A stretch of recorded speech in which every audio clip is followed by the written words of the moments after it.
નમસ્કાર વિદ્યાર્થી મિત્રો, હું અખ્યાની લક્ષ આપ સૌનું મેથેમેટિકલ બોયમાં હાર્દિક સ્વાગત કરું છું. તો આજે આપણે લોકો ભણવાના છીએ સ્ટાન્ડર્ડ 9 ચેપ્ટર નંબર 1 સંખ્યા પદ્ધતિનું સ્વાધ્યાય નંબર 1.4 નો પ્રશ્ન નંબર 1. તો અહીં પ્રશ્ન નંબર 1 ની અંદર આપણને આપ્યું છે કે આપેલી સંખ્યાઓનું સમય અને અસમય સંખ્યામાં વર્ગીકરણ કરો. તો ચાલો આપણે તે કરીએ. તો અહીં આપણને પહેલું આપ્યું છે 2 - √5. તો આ સંખ્યા અસમય છે કે સમય? તો આ સંખ્યા જે છે તે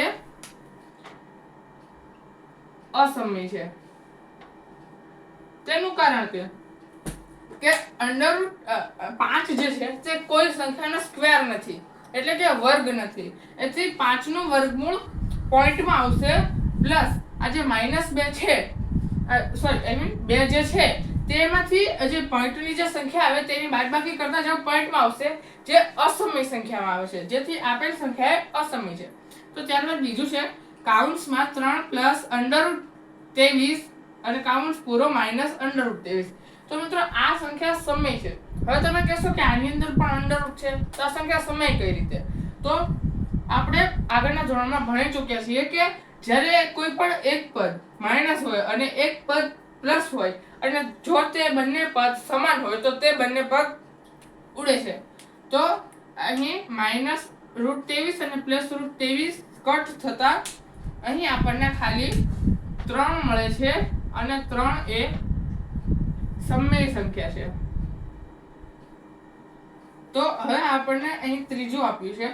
તો ત્રીજાની અંદર ભાગાકારના સંબંધમાં આ બેને સમાન હોવાથી આ બે ભાગાકારમાં ઉડશે, જેથી 2/7 બચશે અને 2/7 એ સમય સંખ્યા છે. હવે અહીં આપણને ચોથું આપ્યું છે 1/√2. તો જો આપણે √2 ને ઉપર લઈશું તો તે માઈનસમાં જશે, અને જો તે √2 છે અને જે 2 જે છે તે કોઈ સંખ્યાનો વર્ગ નથી, આથી √2 એ અસમય સંખ્યા છે. તેથી આપેલ પદ એ અસમય પદ છે. તો હવે અહીં આપણને પાંચમું અને છેલ્લું આપ્યું છે 2π.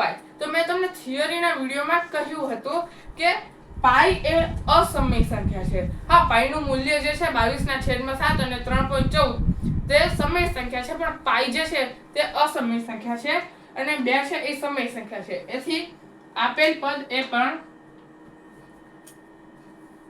અસમય છે. હવે અહીં આપણે એક કોલમ જ યાદ રાખવાની કે અસમય, સમય, સમય, અસમય, અસમય.